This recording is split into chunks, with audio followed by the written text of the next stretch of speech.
Head of Culture and Creative Industries, which means that I am trying to find a way to enable government to speak in, and trying to find a way for government and for the artists to translate the language to each other.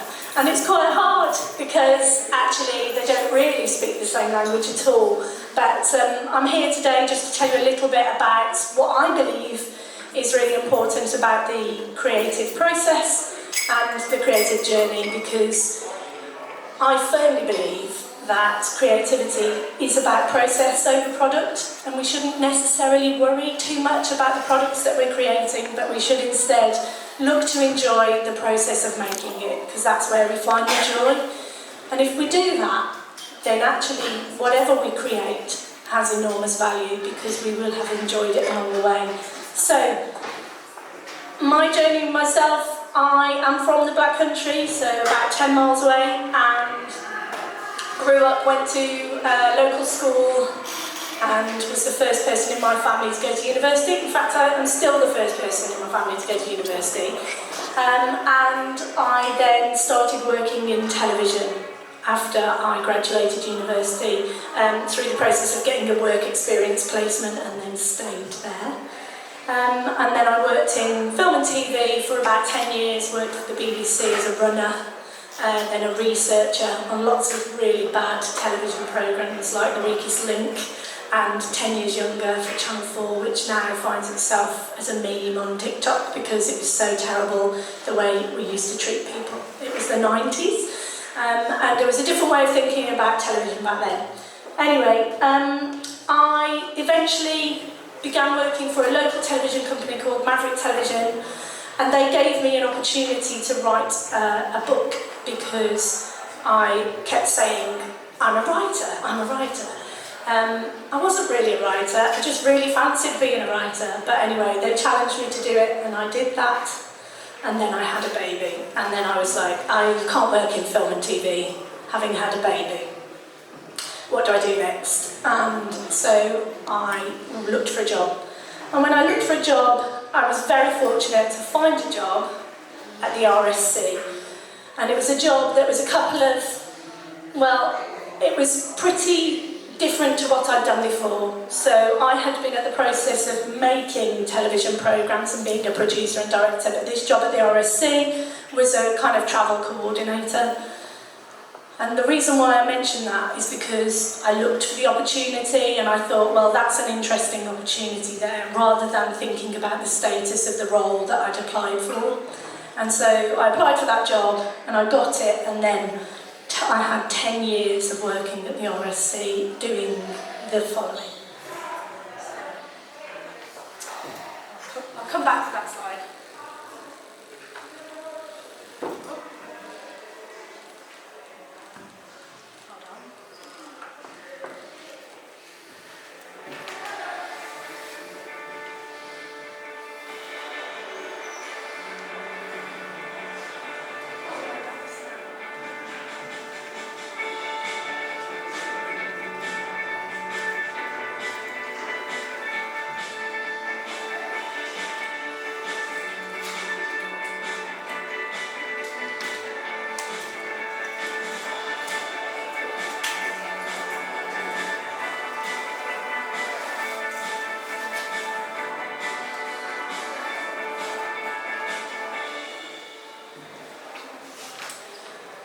So what started out as a job running bookings for the RSC, booking travel and booking transport for actors, became a kind of 10-year journey of being around the most incredible creative environment, but actually being quite frustrated because I wasn't able to be the creative person that I wanted to be. However, alongside that, I also began writing quite a lot.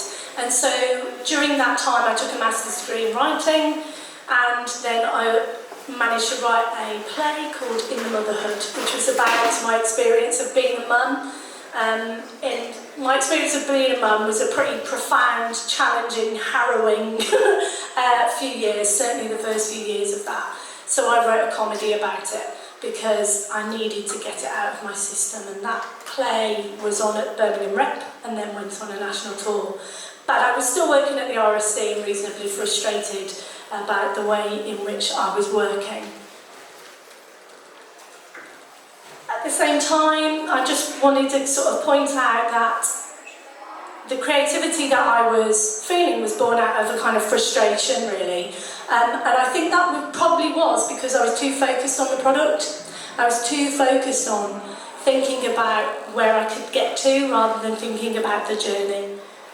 And so I did a bunch of stuff, sang in a band and filmed lots of things, and this is behind the scenes at the RSC when we're filming on stage. All of it was a reasonably sort of frustrating time because I wasn't in the middle of it. And then what I did was I got a job at Coventry City of Culture. I'll just give you a little flavour of what Coventry City of Culture was like.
So the difference there is that I was immersed in a year-long love affair with Coventry and all things creative, really. And I discovered something there, which was that I found real joy in supporting the creativity of other people and allowing them to find their way through that really challenging part of thinking about process versus product and whether I'm even going to be good enough and whether or not I'm a creative person. And I think producing 400 events in the Coventry City of Culture year really was a marathon, but it demonstrated that actually there is value in supporting creativity to thrive as well. So I did that again when I moved to Manchester, and I worked in Factory International, which I don't know if any of you know that, but it's a really big group of producers that work up in Manchester, and they opened a building called Aviva Studios last year, and I supported the team to do that as well. So that was kind of supporting creativity, but on a bigger scale. Oh, hang on. So, just going to show you the building there.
you want to watch the rest of that, it's on BBC iPlayer at the moment, will be until Christmas this year.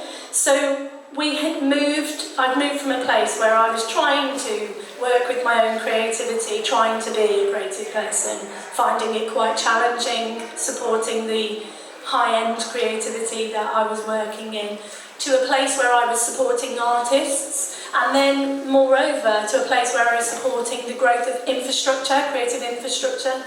And so I think that all of those things are related, and as an artist it's really important to understand that ecosystem and where you can have impact and value in that ecosystem. So I'm just going to move past that.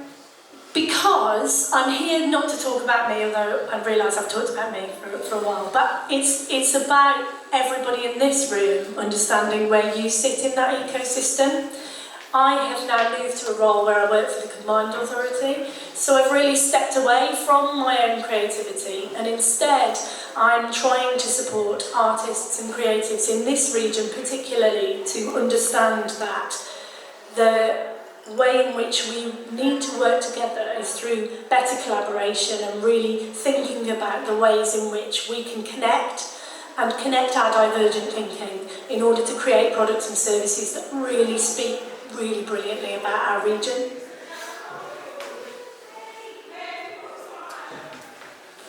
So, if I was an artist starting now, I think probably what I would suggest is a good idea is think really about identity and what your identity is and how you find your space in the ecosystem and what makes you different from everybody else, because that's the thing that nobody can take away from you, and own that identity and work with it.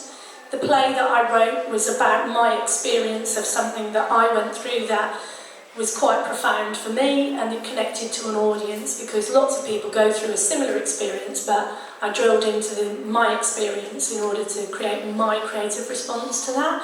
You guys will all have your own creative responses, and that's what makes it brilliant, the art of creativity.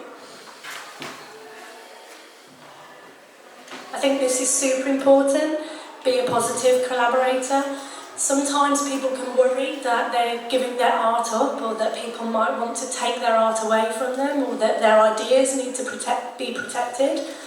IP needs to be protected if you're wanting to try and make money out of it, but actually the art of creative practice is about collaborating, and really positive collaboration, and that's where true gems come out.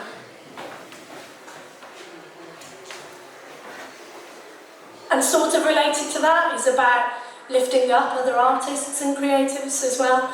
That's really important, that we actively connect with each other and that we work to lift each other up. And I think that in the role that I'm in now, that's where I've got to.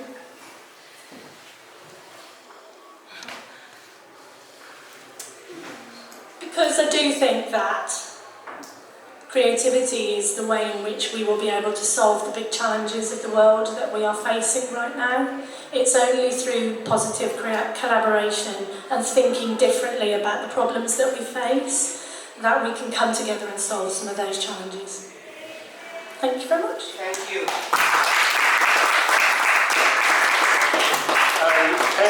Ken Scrappy, I think we just got to change the laptops. Well, but as we do, we know that I think the kind of creative sector in the West Midlands, I think in Birmingham in particular, I think is facing challenges. Well, but I guess what have your observations been in terms of how the creative sector is still surviving without that?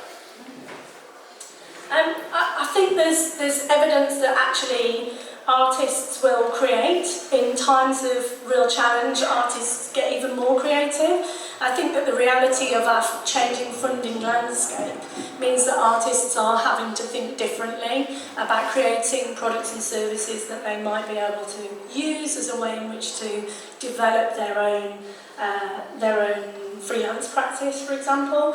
And I think that working in the creative industries and sustaining a full-time job in the creative industries is incredibly hard. It's really, really hard. But we need to be honest about that, and we need to support each other to think about different ways that we can connect together and be bigger than the sum of our parts. So I think that I see lots of evidence of really great work happening in Birmingham and around the region. What I don't necessarily see a huge amount of evidence of is a connected picture, and so I'm trying to support that connecting picture. We're in a position that we don't necessarily have the budget to fix all the holes in the kind of public sector funding landscape, but what we do have is the ability to bring partners together and think positively about ways in which we can collaborate. Thank you. Thank you.